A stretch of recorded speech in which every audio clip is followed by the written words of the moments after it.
Assalamualaikum warahmatullahi wabarakatuh. Di sini saya Melda Maulidian Nafisah akan menjelaskan materi mengenai gelombang berjalan dan gelombang stasioner.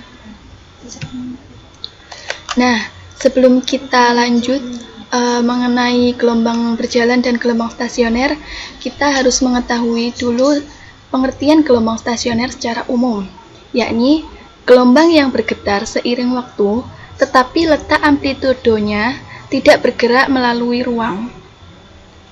Amplitudo puncak dari getaran gelombang pada titik maupun dalam ruang bersifat konstan terhadap waktu, dan titik-titik yang lain bergetar sesuai fase. Gelombang stasioner dapat terjadi karena medium bergerak berlawanan arah terhadap gelombang, atau bisa juga disebabkan interferensi antara dua gelombang yang bergerak berlawanan arah. Penyebab gelombang stasioner yang paling umum adalah fenomena resonansi, di mana gelombang stasioner dihasilkan dalam sebuah resonator dikarenakan interferensi antara gelombang-gelombang yang dipantulkan terus-menerus dengan frekuensi resonansi resonator.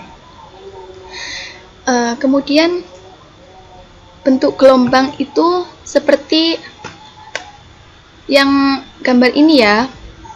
Ini merupakan bentuk gelombang stasioner atau gelombang berdiri. Kalian dapat melihat dengan mudah senar gitar yang dipetik membentuk gelombang stasioner.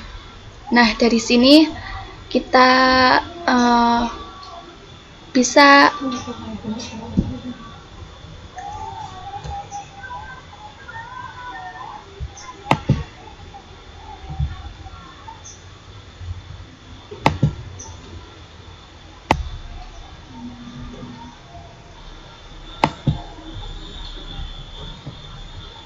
bisa bertanya, apakah gelombang stasioner itu? Lalu, mengapa gelombang stasioner terjadi? Kemudian, prinsip apa saja sih yang berlaku pada gelombang stasioner? Dan bagaimana penerapannya dalam kehidupan sehari-hari?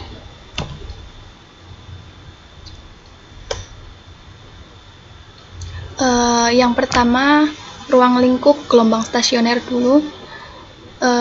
Ruang lingkup gelombang stasioner adalah meliputi persamaan gelombang berjalan, superposisi, interferensi maksimum, interferensi minimum, fase gelombang, pemantulan gelombang, dan superposisi. Gelombang stasioner memiliki klarifikasi, yang pertama ujung bebas dan ujung terikat. Ini nanti yang akan kita bahas ya.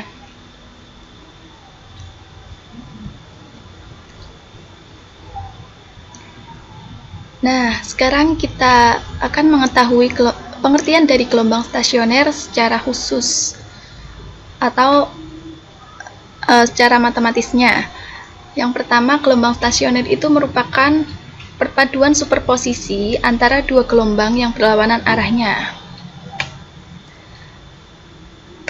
Kemudian, gelombang yang berpadu memiliki amplitudo, panjang gelombang, dan frekuensi sama atau hampir sama. Kedua gelombang ini dapat dikatakan sebagai gelombang yang koheren, sehingga menimbulkan interferensi pada setiap titik yang dilewati gelombang. Interferensi pada setiap titik berpeluang untuk menghasilkan gelombang baru berbentuk gelombang stasioner dengan karakteristik tertentu. Titik-titik yang terjadi pada interferensi maksimum ini menghasilkan gelombang dengan amplitudo paling besar sehingga membentuk titik perut atau antinode. Sedangkan titik-titik yang terjadi pada interferensi minimum menghasilkan gelombang dengan amplitudo terkecil atau nol sehingga membentuk titik simpul node. Ilustrasi titik simpul dan perut diperlihatkan pada gambar berikut. Terdapat simpul dan perut pada getaran stasioner. Gelombang stasioner. Nah, di sini untuk mendapatkan dua gelombang koheren berlawanan dapat dilakukan dengan cara Yang pertama, rentangkan tali kemudian getarkan garpu tala atau sumber getar pada salah satu ujung tali. Di situ nanti senar tersebut akan bergetar dan menimbulkan gelombang stasioner. Kemudian yang kedua, amatilah tali yang bergetar tadi, maka akan terbentuk gelombang stasioner yang terdiri dari simpul dan perut. Ketika sumber getar itu menyentuh tali atau bisa kita lambangkan sebagai O, maka gelombang datang merambat ke ujung tali lain dengan persamaan YD sama dengan A sin omega T dikurangi KX.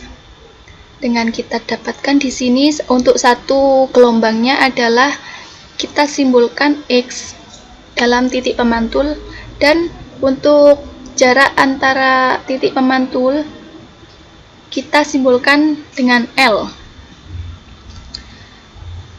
Persamaan gelombang pada titik P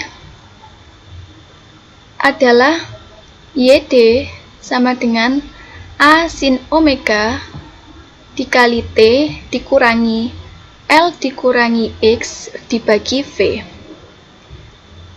Dengan YD di sini adalah persamaan gelombang datang, kemudian A-nya adalah amplitudo, kemudian sin omega, omega di sini adalah 2πf, F-nya adalah frekuensi, kemudian L di sini adalah panjang tali, seperti ini, kemudian X di sini adalah jarak titik P dari ujung pemantul. Terdapat dua kemungkinan persamaan gelombang pantul, yaitu klarifikasi dari gelombang stasioner. Yang pertama adalah gelombang pantul ujung bebas dengan persamaan YP sama dengan A sin omega dikali T dikurangi L ditambah X dibagi V. Kemudian yang kedua adalah gelombang pantul ujung terkait dengan persamaan YP sama dengan negatif A sin omega dikali T dikurangi L ditambah X dibagi V. Kenapa di sini negatif? Karena pengertian dari gelombang stasioner tadi adalah gerak yang berlawanan arah. Jadi salah satunya harus ada yang negatif. Jadi YP di sini adalah persamaan gelombang pantul. Kemudian dengan menjumlahkan gelombang datang dan pantul, maka akan diperoleh persamaan sebagai berikut. YS sama dengan YD ditambah YP. Dengan YS di sini sama dengan A sin omega dikali T dikurangi L dikurangi X dibagi V, ditambah A sin omega dikali T dikurangi L ditambah X dibagi V. Dengan menggunakan jumlah sin A ditambah sin B itu sama dengan 2A sin jumlah dibagi 2 dikali cos selisih dibagi 2, maka akan diperoleh persamaan YS sama dengan 2A sin I kuadrat dikali 2T dikurangi 2L dibagi V cos I kuadrat 2X per V. 2X dibagi V. Nah, dapat kita simpulkan bahwa YS di sini adalah 2A sin omega dikali T dikurangi L dibagi 2 cos KX. Dengan K di sini sama dengan 2pi dibagi lambda.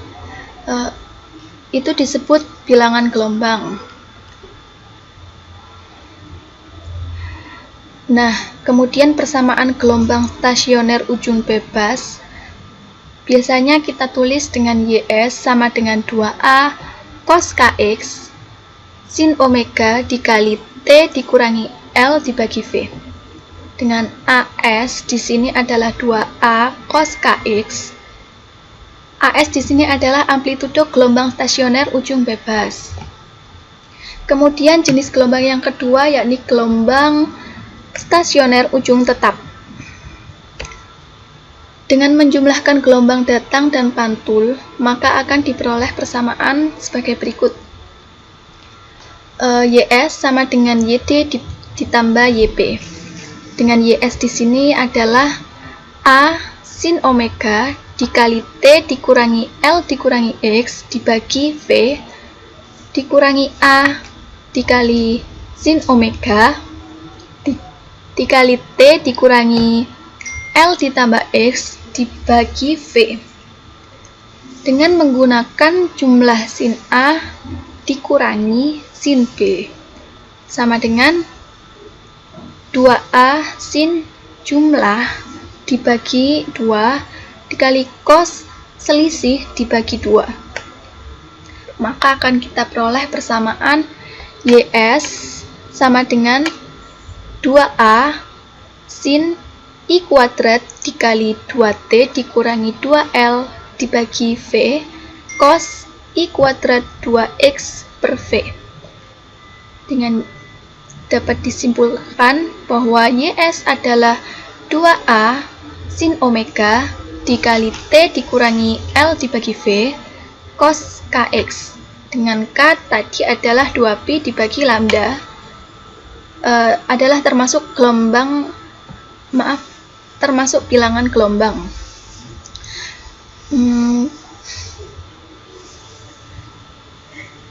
Persamaan gelombang stasioner ujung bebas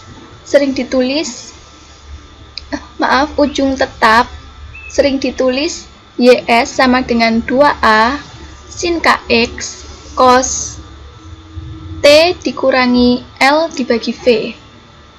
Dengan AS sama dengan 2A sin KX dan AS di sini adalah amplitudo gelombang stasioner ujung tetap.